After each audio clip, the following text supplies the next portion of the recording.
welcome back to Technology Review. I'm your host, Matt Jackson, with my co-host, Sonia Pedowick. Got it. You can find me on Facebook at facebook.com/Technology Review TV. Remember to click thumbs up, like our show. Also, you can go to my Twitter page and at twitter.com/Mac Jackson Jr. or my website at macjacksonjr.com. Go to my website and click on store and be one of the first to order or pre-order for my book on how to protect yourself and your family from identity theft and fraud. Also, you can now text the word MACK, MAC, to 444-999. That's 444-999, and you will get information about our products and services sent to you on your smart device. So let's continue our conversation here. In this segment, we call it the green energy technology, but we're going to mix it up a little bit. Sonia was asking about the new way of signature identifiers on our smart devices, using our thumbprint, using retina eye scans, and there's also facial recognition. I'll start off with this question. Did you know when you go to DMV to get your picture taken, the photos are now facial recognition? Recognize the same? I don't know if I see the facial recognition thing is kind of interesting to me. So when you post a picture on Facebook, it will suggest tags for you. Yes. So, you know, my children look a lot like me or my husband or other members of my family. So that's your daughter.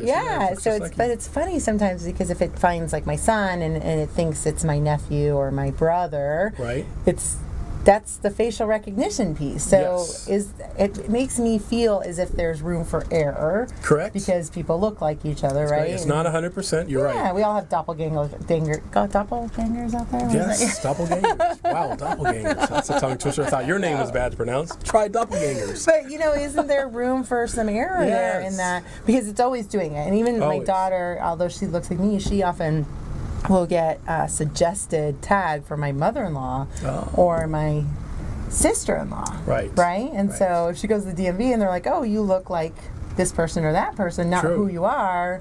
That leads to this false identity, don't you think? It does. Or when you're looking at a video, it scans and it looks at your face and it says, oh, that's this person, but it's not. It's not 100%. That technology is being really pushed hard in the business sector. Did you know that one of our stadiums here, I understand, has cameras that are so sophisticated they could read 100 faces at a time? I think we talked about this before. 100 faces at a time, yes. And isn't it always at the major sporting events, too, that they do that? The major sporting events are doing it, too. Sex trafficking and felons that they're looking for. But see, that's how they get us. They're saying, for your protection, we need to scan everybody's faces and make sure that we all pay our traffic tickets. So you're at a sporting event with your popcorn, and you're watching the event, and as you're walking out, someone's going to stop you saying, excuse me, your face was identified in our facial recognition system. Yeah. You owe $30 on your cable bill. Oh, my goodness. You're going, what? and I understand your point is very valid there, though. Then I think as a mom, and that especially, think, you know, if my child were to go missing, or God forbid, you know, someone is saved.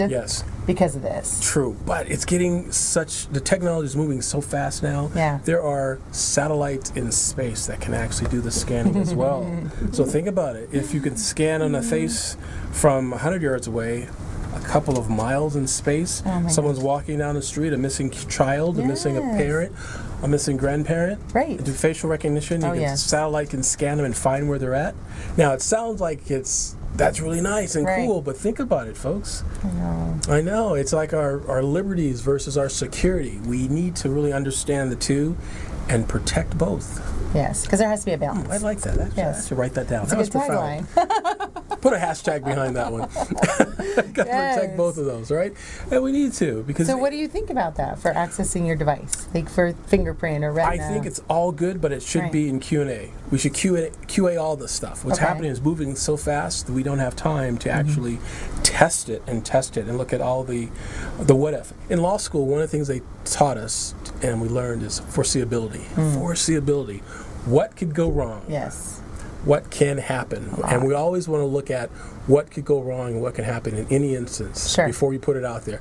I don't think that a lot of these manufacturers are looking at the foreseeability of a lot of their products. They're saying, this is really cool.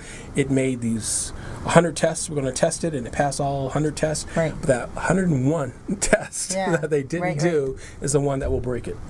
And that's the one we need to be concerned with and Plus, concerned who's about. storing the fingerprint? That's and true. Who's storing the retina, and who, Yes. where is that? For protected? example, when the OPM got hacked, that's the Office of Personnel Records from the federal government. They stole fingerprints of agents, spies from around the world. They have their fingerprints, records of their families, and the information is now Available. hackers can get that information. Right. So you're right. What if they can get facial recognition information I don't as know. well? And That's hack? a little scary. So you see, that's what I mean. Foreseeability. What could go wrong? That's why it's very, very important. And like you were saying, some companies are testing employees' emails, and if they fail the actual email test, they can have disciplinary action. Right. That also is going to bring up some issues in HR. Yeah. I think it's going to bring some HR issues because it's going to make people not want to work. Right. Now your productivity is being threatened. Yeah. Your boss sends you an email. You're like, why you open my email? Well, I know it was you or not. And I don't want to click it because if I do, it might get fired. Yes. It's going to really There's a can fine damage our line. work. Yes. So really have to have some foreseeability in all this. Yes. It is that liberty versus security that has to have an interesting balance to it. Liberty versus security. You protect both. Absolutely. And why we need more people in IT jobs. That's right. There's so much work to be done in this space because, like you said, it's moving so fast. True. And there isn't enough talent. The next thing I want to talk to you about are the smartphones replacing, ready for this? Desktops. In the future, Oh my folks, goodness. in the future, your smart device that we have will become thinner and more powerful. This smart device I have right here, Samsung S7, has more power and capability than the fastest desktop or laptop 10 years ago. 10 years ago, folks, which is basically no time at all. The future, which is yesterday, right? Yesterday, I've seen a company that sent me information. Hopefully they'll become a sponsor here in our show here soon. They have a device that is a monitor and a keyboard. It's a laptop, but it's like a dumb laptop. Right. What do? You plug your smartphone in it. Wow. And all your apps are available on your laptop. All of your apps. That's kind of exciting. They're saying it. Yes, it does. Think about it. Think about that. You could have your, your laptop with you. Airport security will go so much faster. Oh, absolutely. And how many times you're trying to text an email out on your phone? Yes. And you trying to do the thumb thing versus just popping it in to the cord, the USB of your phone, and big keyboard. And now you got a keyboard and a big monitor, a mouse. Yeah. Yeah. It's very cool. And then think about your office. Yes. Offices will now not have, you would have dumb terminals on your desk, basically, a dumb monitor and a keyboard, because you just pop your phone in. It's a lot of cost savings. Yes, so definitely look forward to that too, then if it's at the employee's phone, yes, then there's a whole security thing that's going to happen there. They would have to have their own BYOD, own device, and a work device. Phone device, so now we have two phones walking around. Right. But then there's companies that say, oh, we'll give you two phone numbers on one device, but then who owns the phone? Oh, yes. It's going to be, foreseeability. Yes. See? Sonia just did a foreseeability there. Absolutely. What could go wrong? And that's what we need to ask these questions. How could we protect our phones? I saw the device. It looked really, really cool. The idea is that there's going to be more power in the smartphones because computer memory is becoming smaller and smaller and smaller. And the processors are becoming much, much faster.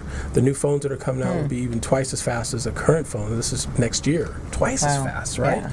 So with that type of technology, we would need to have something like a monitor and a keyboard in order to access it being human, because the technology is so little. Yeah, very interesting. Yeah, so definitely look forward to that.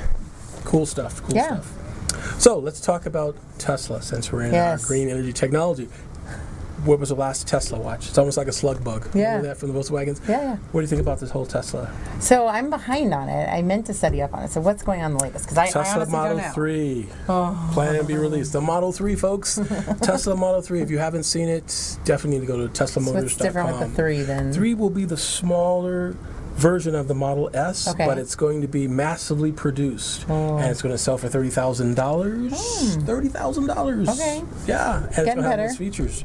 Less features than the Model S, but it's going to be cheaper. The mass quantities, and everybody could. Still the dream car, right? Still a dream car. Love it. If you have any chance to check out Tesla, please do check out Tesla Motors at TeslaMotors.com. When you see them, tell them Mac Jackson recommended you. Maybe they'll sponsor our show. That would be awesome. Absolutely. Very cool. I want to thank you this week for being one of my co-guests today. Such fun. Yes. Thank you so much. Yes, Sona Pedovic. Hey, did it again. I got the rhythm down, man. Got the rhythm. At Torian Consulting, don't forget. Torian Consulting, that's right. We'll see you folks next week. Thank you.